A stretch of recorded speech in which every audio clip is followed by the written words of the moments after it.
Assalamualaikum warahmatullahi wabarakatuh. Perkenalkan, saya Muhammad Hadia Satriaji dengan NIM 1742211033. Di sini saya akan menjawab soal terakhir dari UTS Sistem Pemilu, yaitu jelaskan keragaman praktik pemilu yang mencakup 1. Manipulation of rules, yang kedua manipulation of voters, yang ketiga manipulation of voting. Jelaskan masing-masing manipulasi tersebut dan dampaknya terhadap penyelenggara pemilu.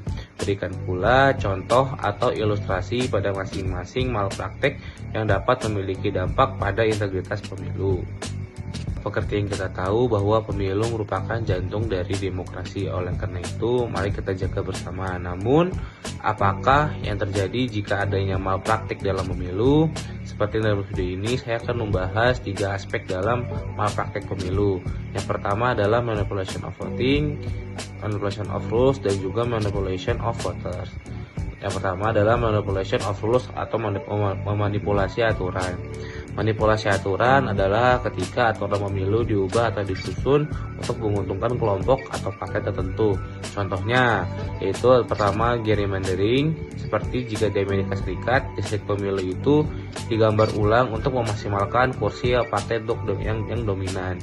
Lalu yang kedua ada malaportionment yang terjadi di Malaysia dan Bahrain, di mana wilayah tertentu mendapat lebih banyak kursi dibanding jumlah penduduk yang ada, yang jadinya tidak representatif. Lalu yang ketiga adalah pembatasan pencalonan seperti di Ukraina dan juga Pantai Gading, di mana itu dapat menghalangi oposisi untuk ikut bertanding. Dampaknya apa?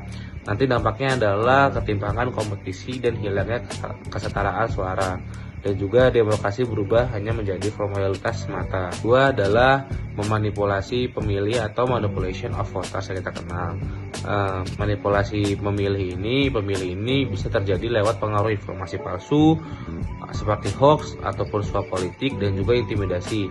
Contohnya disinformasi itu sudah terjadi di banyak negara, seperti hoax atau berita palsu yang dapat membingungkan para pemilih jika berita ini benar ataupun salah.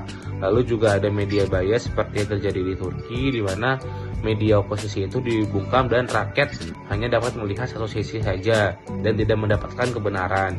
Lalu ada juga vote buying yang seperti terjadi di Honduras, di mana pemerintah memberi bantuan hanya kepada para pendukungnya saja, seperti itu.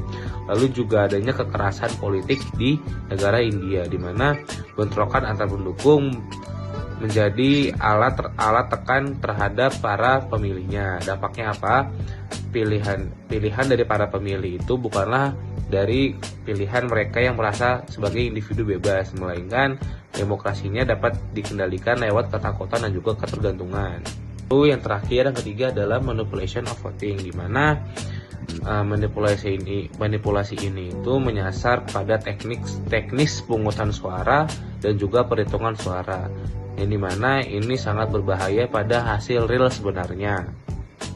Contoh praktiknya adalah ada ballot box stuffing, di mana menambahkan suara palsu ke kotak suara. Yang kedua adalah kecurangan dalam perhitungan, di mana terdapat data manipulatif untuk mengubah hasil perhitungan suara. Lalu ada juga manipulasi daftar pemilih, di mana nama-nama oposisi dihapus dari daftar sehingga menguntungkan para penguasa. Dampaknya kepercayaan rakyat bisa hancur jika ketahuan, dan juga jika suara tidak dihitung benar, maka pemilu itu hanyalah sandiwara dari para pemilik sistem pemilu. Lalu dampaknya apa? Dampaknya menurut Prof. Sarah Bridge itu dia manipulasi aturan adalah hal yang paling sering terjadi di dunia karena lebih mudah disamarkan.